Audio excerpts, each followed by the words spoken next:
guys, welcome back to another video.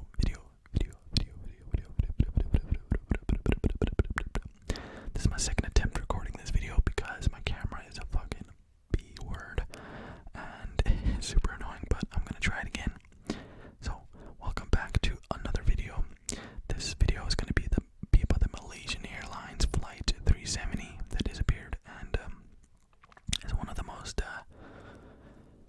modern mysteries in our time, I think, that are gonna probably remain unsolved forever because if you can't find the plane, then it's very difficult to investigate it and determine what happened, but before I start, I just want to say thank you guys so much for watching my videos. I'm sorry I didn't upload on Friday.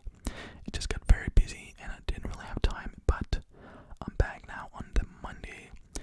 And I hope that you guys will like the video, and hopefully soon I'll get to 200 subscribers. That would make me so happy. I'm so happy with what I have now, obviously, but you gotta set yourself goals, I guess, and I don't want you to think that I'm not happy with what I have now. I am. I look at you guys as one individual person, not just, I have 140, I think I'm 140 now or something. I think of you guys as one person, individually, one there, so not just as a number is what I'm trying to say. So yeah, thank you guys so much, and let's just get right into the video. That was just it, by the way, by Megan Will. I'll put the comment right there, so thank you so much, Megan. And let's just get right into it. As always, I have my little notes here that I have to read from. And second time I'm doing this video, but let's hope it works out this time. So March 8th, 2014 started like any other day. Malaysian Airlines Flight 370 was en route to Beijing, China from Kuala Lumpur, Malaysia. Everything seemed normal, and that's confirmed by the last message sent from the flight. Good night, Malaysia 370. This was the last message heard from the plane before it vanished along with its 239 passengers. So, what happened? That's still very much up for debate to this very day, as the plane was never found. Well, it kind of was, but we'll get into that later. Let's look into the different events that happened after, and all the attempts that were ultimately unsuccessful to locate the missing plane. When I talk, I just get someone like spit in my mouth. It's so fucking annoying.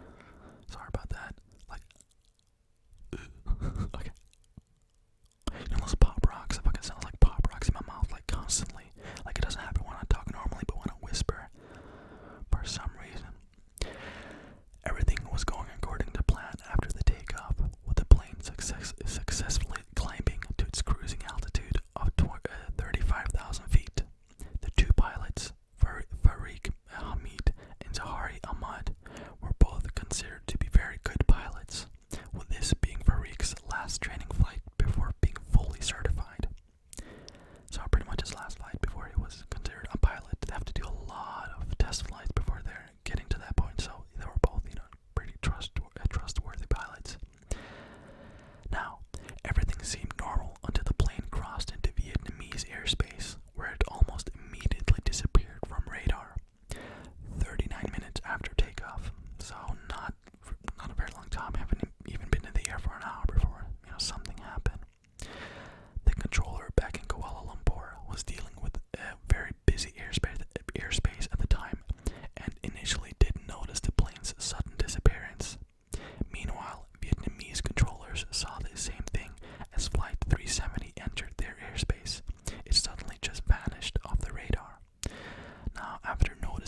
suicide by plane is a thing, and of course it's most common if they're on a plane alone, as an amateur flyer. But there was a flight, I don't know when it was, but it was a German flight, and a German pilot, and he, pretty much committed suicide with all of his passengers on board. He waited until the co-pilot needed to go to the bathroom, and then when he did, he locked the cockpit door and flew the plane straight into a mountain, which is mental and disgusting.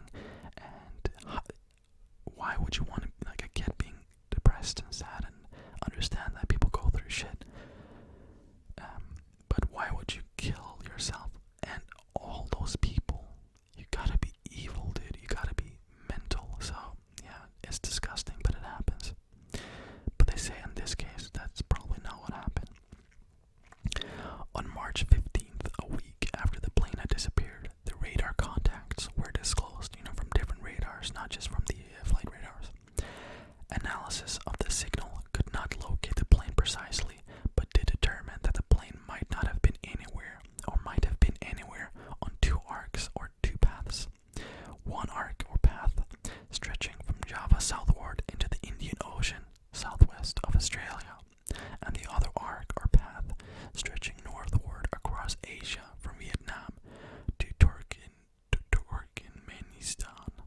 Bro, my reading skills are just impeccable. The search area was then expanded to the Indian Ocean southwest of Australia on the southern part, or arc or path, whatever you want to say. I mean, pretty much different areas where it could be, and still this gave them a massive search area, but I guess it's better than what they had before, and it was an area that they could more focus on. Now, the first pieces of debris was not found until July 29th, 2015, when the right wing was discovered, or part of the right wing was discovered on a beach in the French island of Reunion, about 3,700 kilometers or 2,300 miles west of the Indian Ocean. The area that was previously searched by Australian authorities, so they were pretty close. Over the next year and a half, 26 more pieces of debris were found of the shores of Tanzania, Mozambique, South Africa, and Madagascar. 3 of the 27 pieces were positively identified as coming from Flight 370, and 17 were thought to have likely come from the plane. But they couldn't confirm it, but they pretty much believed that was the case.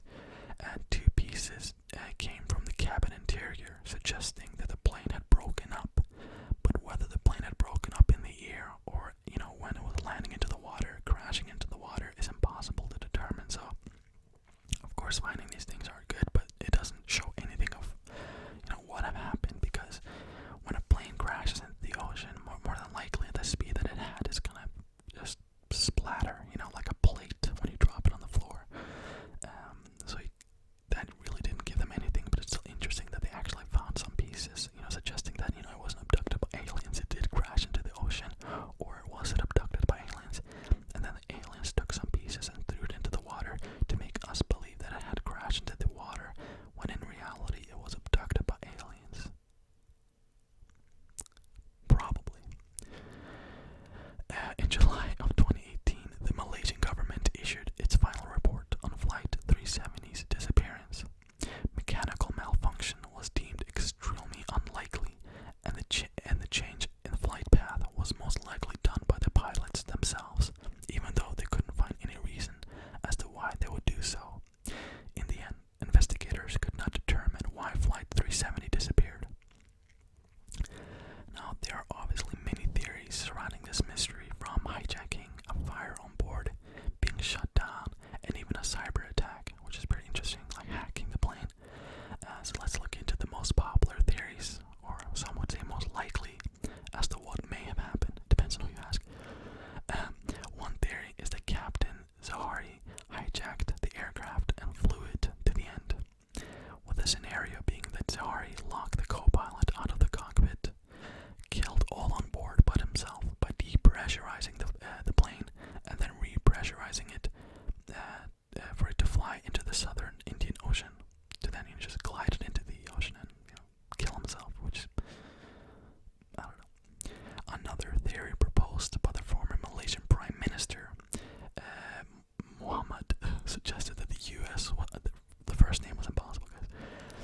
suggested the US was somehow involved and wrote in a blog that the central agency was not sharing vital information, saying someone is hiding something.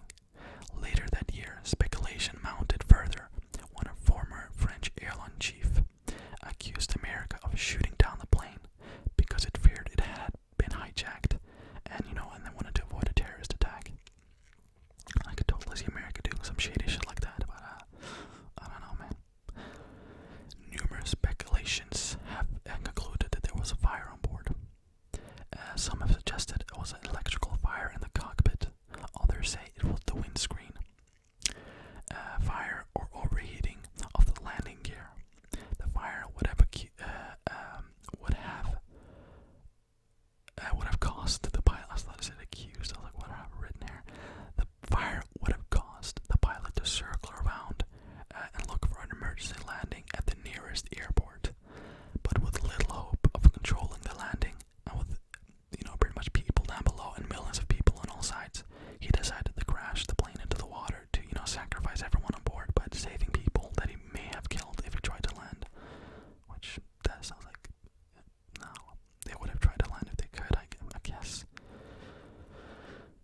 So some conspiracy theories include North Korea, and this is when it gets good, taking down or literally capturing the aircraft. I don't know how they would have captured it, but I guess.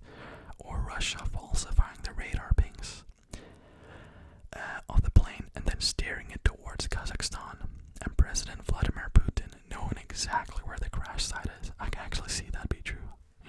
Like they know a lot of weird shit that they're not going to share. I can totally see that happening. According to a survey done, 5% of Americans believe that the aircraft was abducted by aliens. Of course they do. No offense to Americans. In the end, I'm talking your language, so in the end, we can assume that it crashed, because debris was discovered eventually, but as to why that happened, we'll probably never know. And that is the tale of the Malaysian Flight 370 that just fucking disappeared out of thin air, which it actually did. I mean, it's extremely odd to not have a conclusion to this so many years later, and it boggles my mind what have happened. I mean, something did happen, and it's like, oh, I wish I could know, you know what I mean? I just want to see it happen and be like, okay, because now everything is possible. Literally everything is possible. There's so many crazy theories. I've seen theories that there were some important people on board, and some people wanted them dead. Some political trauma, so they shot the plane down, and people covered it up. There's all kinds of crazy theories out there, and actually, for once, I don't know which one I believe in. I believe in the more rational one. I don't believe it was an alien abduction, but who knows at this point. But I don't know what happened, man. It sounds so weird to me. It sounds so bizarre. The flight path it took. I mean, I can try to find a picture, and if I have found it, you've already seen it, but it just doesn't make any sense. But yeah.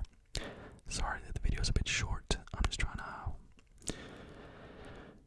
to be done as quick as possible. Almost here because the camera turns off. The video doesn't save for some reason, which is just great, right? Lovely, lovely software. So yeah, hope that you enjoyed the video. If you have any suggestions, please write it down in the comment section down below, and I'll definitely get to it. And yeah, well I think that's pretty much it. So